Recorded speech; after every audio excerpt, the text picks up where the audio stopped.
We all know that axillary surgery is merely a staging procedure. In the last decade, neoadjuvant chemotherapy has been one of the main drivers of the de-escalation of axillary surgery. However, we still have some debated fields like how to manage the axillary lymph nodes when we find ITC or micrometastatic sentinel nodes. My discussion is about the benefit of axillary dissection in these cases. I feel and I believe that the potential role of axillary dissection in these cases could be a therapeutic role on one side and or a diagnostic role on the other side. But evidence now available showed us that patients having ITC or micrometastasis in their sentinel node have a prognosis which is more similar to YPN0 patients, so node negative patients, rather than macrometastatic patients.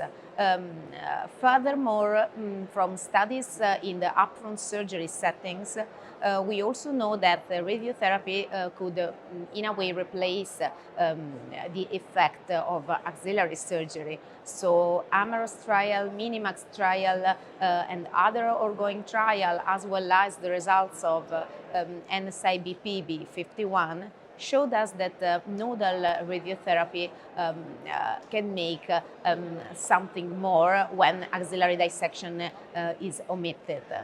However, we also have the diagnostic role, and we are going to discuss that role looking at the preliminary, very preliminary results from the AXSANA trial. An international multi-center registry reporting results of different technique of axillary surgery in nodal positive breast cancer patients undergoing neoadjuvant chemotherapy. What we have seen for now, we have almost 6,000 patients enrolled. More than 2,000 patients have already undergone axillary surgery, so we have a locked data set with monitored data, and less than 10% of these had ITC or micrometastasis in their sentinel nodes or targeted lymph nodes. This is a very low rate if compared with previous literature, which was around 30% or more. And 60% of these patients had no completion axillary dissection. This is an encouraging trend because what we should look is not the number of the additional positive nodes that we can find in the completion axillary dissection, but maybe how many times these additional lymph nodes determine a shift in the tumor stage. That means patients with ITC and the PCR in the breast could upstage to patients with non-PCR, or patients with microinvasive disease could upstage to patients with true invasive disease. I cannot tell you the end of this story because results will be presented in San Antonio Breast Cancer Symposium this year.